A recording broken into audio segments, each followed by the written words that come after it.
Oi pessoal, tudo bem? Vamos continuar lendo o livro Boa Nova, esse livro de Humberto de Campos, psicografado por Chico Xavier, esse que eu repito toda vez em cada um dos capítulos, mas acho interessante ter essa informação. É o segundo livro preferido de Chico Xavier, de acordo com aquilo que eu li em um livro sobre ele. O primeiro seria Paulo Estevão, e eu já fiz o Paulo Estevão, eu fiz uma série, foi a série anterior a essa, eu deixo aqui para você se quiser ver. O Paulo Estevão conta a história da vida de Paulo de Tarso, aquele que foi o primeiro, pode-se dizer, o primeiro perseguidor ferrenho dos cristãos, logo depois da passagem de Jesus Cristo. Ele que era doutor da lei, e então ele aplicava ali mesmo a história do olho por olho, dente por dente, até que Jesus Cristo veio próprio, ele mesmo ter com ele ali na entrada de Damasco, quando ele estava indo exatamente em perseguição de uma das pessoas que tinha então introduzido Abigail, que era a noiva dele e que morreu. Antes de morrer, ela foi introduzida ao evangelho por essa pessoa, Ananias, e ele então estava indo buscá-lo. Mas a história é verídica e é lindíssima, vale muito a pena conhecer. Esse é o livro, porque esse é o livro preferido de Chico Xavier, então eu deixo aqui para você se quiser ver. E agora como já disse antes também, vocês que acompanham sabem, o meu objetivo é fazer os livros do romance, chamados romances de Emmanuel, que são aqueles que são ditados por Emmanuel, começando pelo Paulo Estevão. O próximo que eu vou fazer é a história da própria vida do Emmanuel, que é há 2000 anos, e depois 50 anos depois, que é a continuação de como é que ele, depois de ter passado essa parte em que ele era um senador romano, então quando ele veio depois como um escravo. Eu acho super interessante esses livros, porque para mim são exatamente como manuais de instrução de como se viver aqui. Deus enviou Jesus Cristo, e Jesus Cristo enviou essa possibilidade que ele chama de o Consolador, que é a gente estar entendendo a reencarnação, a gente está entendendo a lei da causa e efeito, especialmente através dos livros de Chico Xavier e Allan Kardec, que ressonam absolutamente com aquilo que eu penso no meu íntimo, apesar de ter nascido e sido batizada e criada em uma outra religião. Enfim, agora o que eu entendo é que se a religião é para uma forma de sectarismo, separação, qualquer coisa assim, que não seja do todo, aí então eu prefiro não ter religião, eu prefiro ser espiritualista e encontrar então o sagrado em todos os livros, como diz o padre Pierre de Teilhard, num poema que eu vou fazer ainda para vocês, prometo. Então, gente, nós estamos aqui com esse livro, então, que é ditado por Humberto de Campos, e ele traz aqui o que ele chama de folclore do céu. Ele diz que do muito que tem do folclore do céu, ele iria trazer 30 episódios. Nós estamos no 21º. O 20º, o último vídeo, foi sobre Maria de Magdala. Então, Maria de Magdala, que eu acredito que aqui se chama de Maria Madalena também, não é? Então, ela que era ali nesse tempo, ela que era uma pessoa que, aos olhos da lei, ela era uma pecadora. Então, mas contudo, o coração dela estava sequioso e em desalento, apesar dela estar vivendo essa vida que eles chamavam de uma vida, então, fora daquilo que se esperava de uma mulher. Então, ela resolveu estar procurando Jesus Cristo, e sabedora disso, ela via que ela sentia alguma falta, apesar de todos os prazeres mundanos que ela vivia, ela sentia falta de alguma coisa mais profunda. Ela vai procurar por Jesus Cristo e diz: ouvi o vosso amoroso convite ao Evangelho, desejava ser das vossas ovelhas, mas será que Deus me aceitaria? E aí Jesus Cristo disse: levanta os olhos para o céu e regozija-te no caminho, porque escutaste a boa nova do reino de Deus. E Deus te abençoa as alegrias. Escutastes a boa nova do reino e Deus te abençoa as alegrias. Ou seja, ele mostrando aqui que Deus fica muito, muito, muito feliz quando os filhos percebem que estão abraçando a sombra, que estão flertando com a sombra, que estão indo atrás dos prazeres mundanos, dos prazeres carnais, nessa nossa passagem por essa experiência humana, mas que não é uma experiência duradoura, uma experiência temporária, que tudo passa e aqui tudo é dual. Então a gente vem, nós que somos apenas luz, nós que temos a centelha divina em nós, nós que somos Deus experienciando através da gente, o próprio Jesus Cristo disse, vós sois deuses. Então a gente vem aqui onde tem luz e sombra, e aí o pior é que a gente tem livre-arbítrio. Deus não fica, não, vai ali. Ele nos deixa experienciar, e se a gente vai ali, flerta com a sombra e gosta e continua, aí então ele fica super feliz quando a gente acorda e volta. É como a parábola do filho pródigo, não é? Então a mesma coisa aqui, ele dizendo para ela... Ele dizendo então para ela que Deus ficaria feliz. E aí ela diz, no entanto, Senhor, eu tenho amado e tenho sede de amor. Ele diz, tua sede é real. Ela tinha sede de amor. Então ela estava conversando com ele ali na casa de Simão Pedro. E quando Simão Pedro passou e viu, ele lançou um olhar, aquele olhar ainda assim julgador. E aí ela percebeu isso e ela disse, Senhor, quando partirdes deste mundo, como ficaremos? Ele entendeu o que ela estava dizendo e respondeu, certamente que partirei, mas estaremos eternamente reunidos em espírito. Quanto ao futuro, com o infinito de suas expectativas, é necessário que cada um tome sua cruz em busca da porta estreita da redenção, colocando acima de tudo a fidelidade a Deus e, em segundo lugar, a perfeita confiança em si mesmo. Ou seja, nós temos que entender que Deus está no comando, porém nós temos o nosso livre-arbítrio, nós temos que nos conhecer, a gente tem que ter certeza que Deus está em nós, que nós carregamos a centelha divina em nós, que nós estamos sendo guiados, porém nós somos livres para escolher nessa realidade dual, onde há luz e sombra, nós que somos só luz.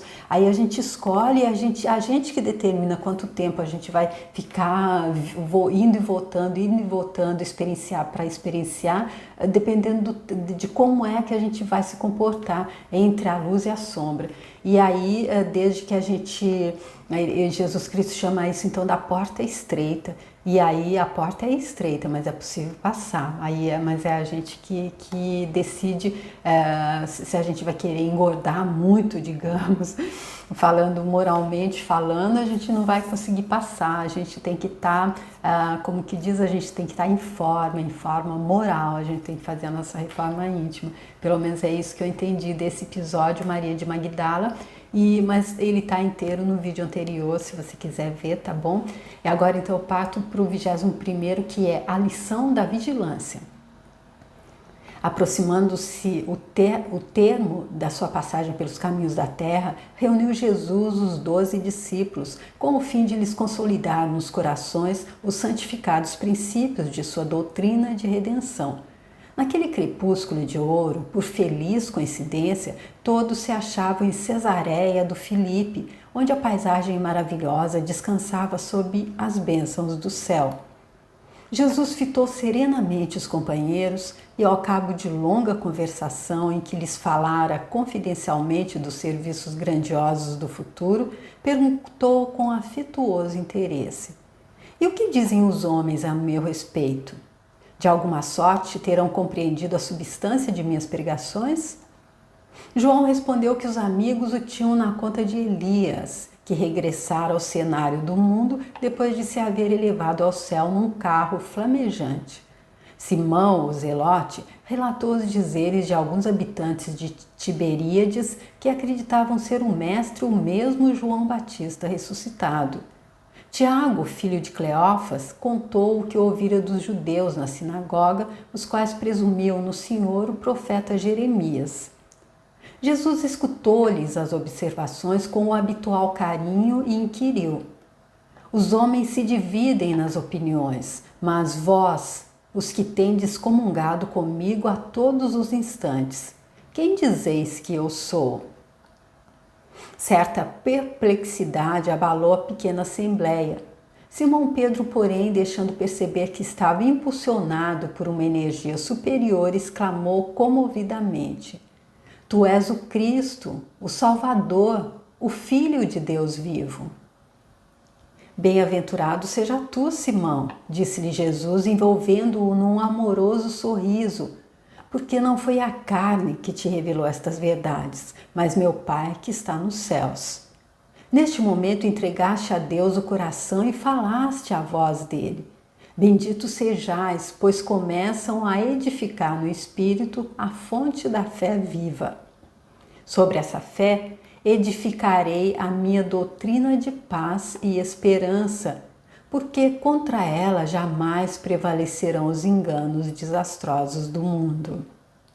Então aqui, Jesus Cristo então parabenizando a Simão Pedro, que foi quem disse a ele, quando ele perguntou quem diziam que ele era, cada um disse o que alguém que eles conheciam dizia, e ele diz, eles têm opiniões distintas a meu respeito, mas e vocês? Aí Simão Pedro então responde: Tu és o Cristo, o Salvador, o Filho de Deus vivo. E aí ele o cumprimenta por isso, diz que então ele está, ele não foi a carne que te revelou estas verdades, mas meu Pai que está nos céus. Ele disse então com isso que ele estava falando, o próprio Espírito Divino estava falando através dele. Enquanto Simão sorria confortado com o que considerava um triunfo espiritual, o mestre prosseguiu esclarecendo a comunidade quanto à revelação divina no santuário interior do espírito do homem, sobre cuja grandeza desconhecida o cristianismo assentaria suas bases no futuro. No mesmo instante, preparando os companheiros para os acontecimentos próximos, o Messias continuou dizendo: Amados, importa que eu vos esclareça o coração, a fim de que as horas tormentosas que se aproximam não cheguem a vos confundir o entendimento. Através da palavra de Simão, tiveste a claridade reveladora, cumprindo as profecias da Escritura. Sou aquele pastor que vem a Israel com o propósito de reunir as ovelhas tresmalhadas do imenso rebanho. Venho buscar as dracmas perdidas do tesouro do nosso Pai. E qual o pegureiro que não dá testemunho de sua tarefa ao dono do redil? Pegureiro, então, seria o empregado, nesse caso seria o pastor.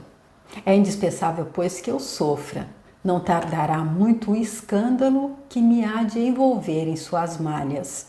Faz-se mistério o cumprimento da palavra dos grandes instrutores da revelação dos céus, que me precederam no caminho. Está escrito que eu padeça e não fugirei ao testemunho.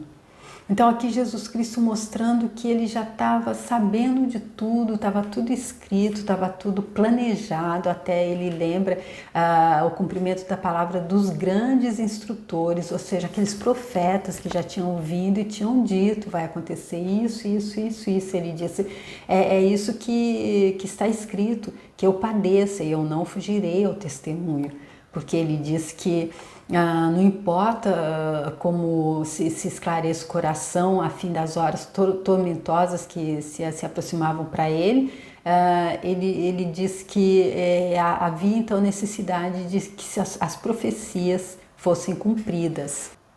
Então ele dizendo aqui que ele tinha vindo então buscar as dracmas, que era o dinheiro ali da época, perdidas do tesouro do nosso Pai, ou a mesma coisa de dizer as ovelhas desgarradas do rebanho, e qual o pegureiro, ou qual o pastor então, que não dá testemunho da sua tarefa ao dono do redil. Então se ele veio buscar as ovelhas perdidas e o dono das ovelhas é Deus, então ele teria que dar o testemunho dele, que era o cumprimento então do que estava determinado para ele. Havendo uma pequena pausa na sua locução, Filipe aproveitou-a para interrogar emocionado: Mestre, como pode ser isso, se sois o modelo supremo da bondade? O sofrimento será então o prêmio às vossas obras de amor e sacrifício? Jesus, no entanto, sem trair a serenidade do sentimento, retrucou: vim ao mundo para o bom trabalho e não posso ter outra vontade senão a que corresponda aos sábios desígnios daquele que me enviou. Ou seja, aqui aquela coisa da gente não conseguir entender aquilo que a gente ainda não está pronto para entender. Eu acredito que seja no livro O Kybalion que diz que exatamente isso da gente ficar perguntando, mas por que Deus fez desse jeito e não fez daquele? É como se uma criança do primário querer entender uma equação de segundo grau, querer entender uma coisa, muito assim complexa, um problema complexo de matemática ou de qualquer coisa que a gente vai aprender só quando a gente já está no ensino superior, por exemplo. Então eu acredito que seja mais ou menos isso, por isso ele dá essa resposta: vim ao mundo para o bom trabalho e não posso ter outra vontade senão a que corresponda aos sábios desígnios daquele que me enviou. Ou seja, aquele que me enviou é o que sabe, são sábios os desígnios dele e a mim, se eu sou aquela coisa, como que é, quem manda quem pode, obedece quem tem juízo. Mas só uma analogia capenga aí disso, que se a gente entende quem é Deus e a gente entende que Ele nos deu o livre-arbítrio, porém Ele está no comando. Além de tudo, minha ação se dirige aos que estão escravizados no cativeiro do sofrimento, do pecado, da expiação. Instituindo na terra a luta perene contra o mal, tenho de dar o legítimo testemunho dos meus esforços. Ou seja, como é que ele podia dizer aos outros, não, mas olha, sofre mais ou menos porque Deus não dá sofrimento para ninguém. Deus não é sádico, não é ciumento, não é vingativo, Ele não dá sofrimento para ninguém. Se você está sofrendo é porque você flertou com a sombra, você veio aqui para onde tem luz e sombra, você escolheu, você tem seu livre-arbítrio e Deus deixa. Porém, depois, como o professor Hélio Couto fala, se a gente quebrar aquele vaso chinês muito caro, o proprietário nos perdoa, mas a gente tem que pagar. E ele diz mais, ele diz que a gente não paga nem metade do preço, que Deus é tão grandioso que ele faz com que a gente pague só para a gente entender, até a gente entender. Porém, às vezes a gente sofre mais exatamente porque a gente não entende isso. Então, aquilo que ele está dizendo, se ele ia dizer isso, olha, desse jeito que tem que fazer para entender os desígnios de Deus, é Ele que determinou que a lei fosse dessa forma, a lei da causa e efeito, é isso, enviou, volta, jogou, caiu, espatifou, não tem jeito, a lei da gravidade dentro da lei da causa e efeito é dessa forma. Então, como é que ele poderia dizer se ele não desse, então, o testemunho dele? Ele diz que ele veio, então, para os escravizados no cativeiro do sofrimento, do pecado, da expiação. Ou seja, expiação é quando a gente está aqui para colher aquilo que a gente plantou, instituindo na terra a luta perene contra o mal, e aí ele veio para instituir isso, para explicar isso. Então ele, mais do que ele tinha necessidade de dar o legítimo testemunho disso. E ele continua: na consideração de meus trabalhos, necessitamos ponderar que as palavras dos ensinos somente são justas quando seladas com a plena demonstração dos valores íntimos. Ou seja, aquela coisa da gente ser aquilo que a gente está falando, da gente ser aquilo que a gente está pensando, e não da gente estar falando alguma coisa da boca para fora ou fazendo aquilo que é externo, aquilo que os outros veem e aquilo que os outros não veem e não podem adivinhar, que é o nosso sentimento, o nosso pensamento. A gente está totalmente derivado, está totalmente diferente, não é aquilo. A gente não está realmente ali entendendo que nós devemos fazer a nossa reforma íntima. Acreditais que um náufrago pudesse sentir o conforto de um companheiro que apenas se limitasse a dirigir-lhe a voz amiga lá da praia em segurança? Olha aí, então, que interessante ele trazer essa forma, Jesus Cristo trazendo tudo em forma de parábolas, explicando tão mastigado, e a gente ainda tem muita gente que não entendeu, né? Muita gente não, como o Dr. Haroldo Dutra Dias disse uma vez, eu vi um vídeo dele no canal dele, Espiritualidade e Vida, que alguém disse, somos todos espíritos devedores, somos todos espíritos devedores, acredito que seja isso, mais ou menos. Não é exatamente essa pergunta que a pessoa fez, ele diz, somos é muita gente, eu sou. Então, aqui, a gente, ele explicou tão bem e eu ainda às vezes não entendo, e aí olha aqui, mas aqui ficou super claro.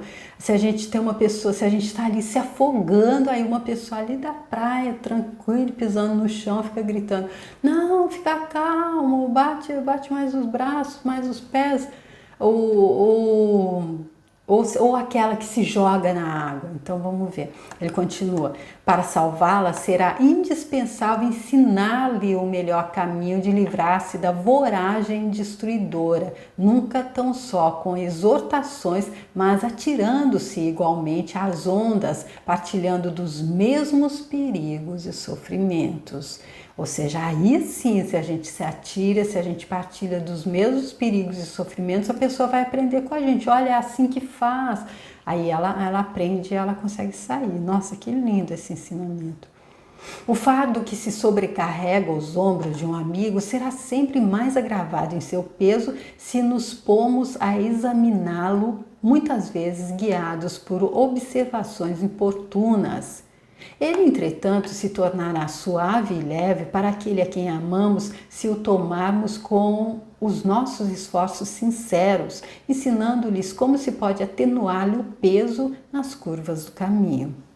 Ele continua então dando agora o exemplo, falando de um fardo. Então, se uma pessoa está carregando uma fardo, alguma coisa muito pesada, e a gente vai agravar muito mais o peso se a gente ficar observando e falando coisas inoportunas, e ele vai ficar mais pesado ainda, a pessoa vai ficar mais desconfortável ainda de carregar esse peso, mas vai ser mais leve, por outro lado, se nós, com o nosso esforço sincero, a gente ensina como é que ela pode atenuar. Olha, se você tirar isso aqui, você não vai precisar tanto, se deixa, vai ficar um pouco mais fácil para você levar. Mas acredito que seja isso, mas se a gente ficar, ou se a gente pegar o nosso próprio, a gente for tirando, olha, eu vou tirar isso aqui, porque às vezes é melhor a gente exemplificar com aquilo que a gente mesmo está fazendo. O ser humano tem isso de mimetizar, de copiar, não é o que o outro está fazendo, é natural do ser humano. Os apóstolos entreolharam-se surpresos e o Messias continuou. Não espereis por triunfos que não os teremos sobre a terra de agora. Nosso reino ainda não é, nem pode ser deste mundo. De novo ele dizendo que o reino dele não é deste mundo. Que, na verdade, quando a gente entende isso, a gente entende que nós estamos nesse mundo, mas não somos desse mundo. Aqui, como ele já disse aí em um episódio passado, é apenas uma escola hospital. Ele diz, e eu digo também uma escola prisão hospital. Uma escola porque a gente vem para aprender aquilo que a gente precisa aprender, que a gente não aprendeu nas vidas anteriores. Hospital porque a gente, infelizmente, a gente está doente, enquanto a gente acha que nós estamos separados, enquanto a gente acha que a gente deve trazer só para a gente, para os nossos, enquanto a gente acha que o outro que não está seguindo os dogmas que nós estamos seguindo, no final vai ficar separado eternamente, Deus vai fechar a porta do céu só com a gente que é bonzinho. Então, enquanto isso é porque a gente está doente da nossa... A gente está esquecido da nossa centelha divina, a gente está totalmente voltado para o nosso ego, totalmente separado, e a separação de Deus, eu acredito que nós precisamos nos curar disso, eu acredito que seja como uma doença. Por essa razão, em breves dias, não obstante minhas aparentes vitórias, entrarei em Jerusalém para sofrer as mais penosas humilhações. quão grande isso, né? Porque até o maior dos maiores, eu acredito que chegando ali no momento realmente de ter que passar, tem que ser muito grande para saber e continuar indo em direção, não é? Os príncipes, e ele fez tudo isso por quê? Por amor a nós, não é?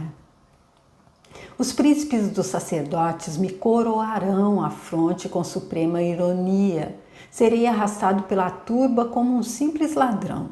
Cuspirão nas minhas faces, dar-me-ão fel e vinagre, quando manifestar sede, para que se cumpram as escrituras.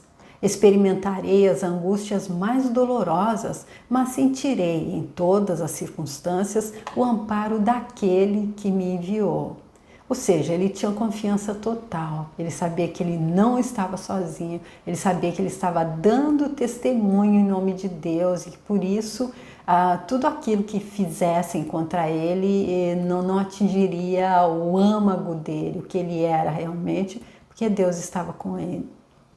Nos derradeiros e mais difíceis testemunhos, terei meu espírito voltado para o meu amor e conquistarei com o sofrimento a vitória sagrada, porque ensinarei aos menos fortes a passagem pela porta estreita da redenção, revelando a cada criatura que sofre o que é preciso fazer a fim de atravessar as sendas do mundo, demandando as cidades eternas do plano espiritual. Aí então, gente, aqui ele dizendo exatamente o que ele ia fazer e por que ele ia fazer. Então, quando a gente ainda acredita também que naquelas coisas que nos contaram, pelo menos para mim foi assim que eu aprendi na minha religião, que Jesus Cristo veio para nos lavar o nosso pecado com o sangue dele, por isso, e depois pronto, aí é só a gente continuar seguindo aqueles dogmas, continuar sendo bonzinho, que nós temos o nosso lugar guardado no céu, mas aquele que não está seguindo, aquele vai para o inferno mesmo, não tem jeito. Então, ele mostrando aqui exatamente que não foi isso, ele veio mostrar como fazer, procurarei ensinar aos menos fortes, aqueles que ainda estão equivocados, a passagem pela porta estreita da redenção. A porta estreita é aquela que só nos deixa passar depois que o nosso espírito está bem em forma, depois que a gente fez a nossa reforma íntima, depois que a gente entende que Deus, Pai e Mãe, é Pai e Mãe de todos e não vai deixar nenhum para trás. E que aqui é uma passagem exatamente para a gente entender isso, entender a máxima de Jesus Cristo, amai-vos uns aos outros. Ele não disse os outros, tirando esse, aquele outro, uns aos outros, como eu vos amei. Pois ele disse ali no final, com relação àqueles ladrões que estavam sendo, ou o pessoal que estava mesmo ali fazendo, todos os que estavam ali, ele disse, Pai, perdoai-os, eles não sabem o que fazem. Então, se fosse dessa forma, ele dizia, não, Pai, anota aí, esses aí vão para o inferno. Então, é exatamente isso que ele está explicando aqui, não foi para lavar o pecado de ninguém, passar a mão na cabeça de ninguém, porque senão ele estaria desfazendo as leis que regem, as leis divinas. Se a lei da causa e efeito diz que fez, volta, não tem jeito. Então, ele veio ensinar como fazer, então, na hora da expiação, para entender isso, entender que não é castigo, ao contrário, Deus mostrando que nos ama, está nos dando uma oportunidade de aprender. E por isso ele disse, revelando a cada criatura que sofre o que é preciso fazer a fim de atravessar as sendas do mundo, demandando as cidades eternas do plano espiritual, ou seja, as sendas desse mundo onde ele disse que iria haver choro e ranger de dentes, pois ele já sabia que é o local onde a gente vem para colher aquilo que a gente plantou no passado. Muitas vezes não foram coisas doces, não foram coisas macias. Então, por isso haveria choro e ranger de dentes, como ele disse. Porém, se a gente entende, a gente aprende a passar pela porta estreita da redenção, aí a gente vai para as cidades eternas do plano espiritual, onde todo mundo já entendeu isso, onde todo mundo está assim, doidinho para que quem ainda está nesse nível entenda também, para que um dia todos possamos chegar lá, porque enquanto tiver um para trás, a porta do céu não fecha.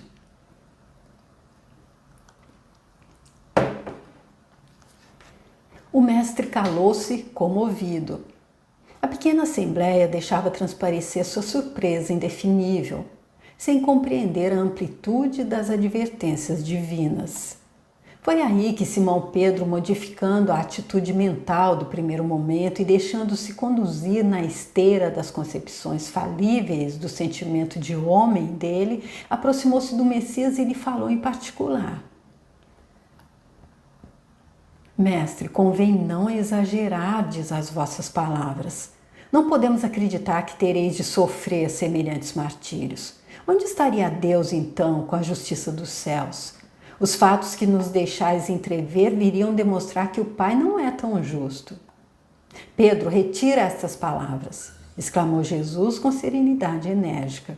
Queres também tentar-me como os adversários do Evangelho? Será que também tu não me entendes, compreendendo somente as coisas dos homens, longe das revelações de Deus? Aparta-te de mim, pois neste instante falas pelo espírito do mal. Verificando que o pescador se emocionara até as lágrimas, o mestre preparou-se para a retirada e disse aos companheiros: Se alguém quiser vir após mim, renuncie a si mesmo, tome sua cruz e siga meus passos. E aqui então, mais uma vez, como ali no episódio da Maria de Magdala, então Pedro mostrando que ele ainda não tinha alcançado realmente aquela iluminação, aquela coisa realmente da gente não estar julgando e da gente estar realmente vendo no outro nós mesmos, amando o outro como Jesus Cristo nos amou. Ele que estava ali do lado de Jesus Cristo, para a gente ver como demora para que a ficha caia para a gente. O próprio Pedro, que depois com certeza se iluminou, mas antes disso passou por esses períodos em que ele julga, em que ele diz aqui dessa forma que fez Jesus Cristo até ser um pouco enérgico com ele, e mesmo mais tarde, quando ele nega o próprio Jesus Cristo. No dia seguinte, a pequena comunidade se punha a caminho, vivamente impressionada com as revelações da véspera. Simão seguia humilde e cabisbaixo. Não conseguia compreender por que motivo fora Jesus tão severo com ele. Em verdade, ponderara melhor as expressões refletidas e reconhecera que o mestre lhe perdoara, pois observava que eram sinceros o sorriso e o olhar passivo que o envolviam numa alegria nova. Mas, sem poder sopitar suas emoções, o velho discípulo aproximou-se novamente de Jesus e interrogou: Mestre, por que razão me mandaste retirar as palavras em que vos demonstrei o meu zelo de discípulo sincero? Alguns minutos antes não havíeis afirmado que eu trazia aos companheiros a inspiração de Deus? Por que motivo logo após me designáveis como intérprete dos inimigos da luz? Então, Simão mostrando aqui realmente que ele não está fazendo por mal, ele está equivocado até esse momento. Ele ainda não clareou completamente para ele, porque ele nem entendeu. Ele ficou contente de ver que Jesus Cristo não guardou mágoa, não guardou raiva e já o perdoou, que havia sinceridade no olhar dele. Porém, ele ainda inquire, ele ainda pergunta por que aquilo, então, porque ele até diz que depois de ter dito que ele estava falando que Deus estava falando através dele, dizer que ele era um intérprete dos inimigos da luz. Simão, respondeu o Messias bondosamente, ainda não apreciaste toda a extensão da necessidade de vigilância. A criatura na Terra precisa aproveitar todas as oportunidades de iluminação interior em sua marcha para Deus. Vigia teu espírito ao longo do caminho. Basta um pensamento de amor para que te eleveis ao céu.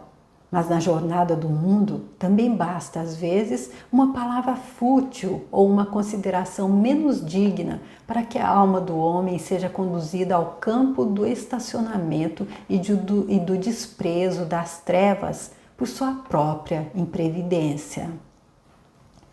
Resumindo aqui, então, orai e vigiai. É isso que Jesus Cristo está dizendo aqui também. Devemos estar realmente, vigia teu espírito ao longo do caminho.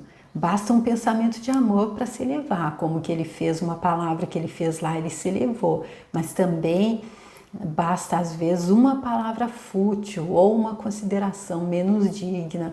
Como é que ele podia considerar, então, que Deus não era justo, Se depois de tudo que Jesus Cristo tinha explicado, que ele veio para dar o testemunho, o que adiantava ele explicar se ele não desse o testemunho? E que ainda mais Deus estava com ele, era Deus que ele não sofreria realmente todo esse escárnio, tudo isso que ele mostrou no âmago dele, no íntimo dele, na centelha divina dele, porque ele estava protegido, ele estava com Deus, mas ele tinha que passar por isso, enquanto encarnado, enquanto nesse momento aqui ele tinha que passar por isso para dar o testemunho dele, para que assim o evangelho pudesse ser acreditado realmente. E aí, apesar dele ter dito tudo isso, então o Simão Pedro coloca aquela dúvida, e aí por isso que ele disse, uma consideração menos digna pode conduzir então o homem ao estacionamento do desespero das trevas pela própria imprevidência dele.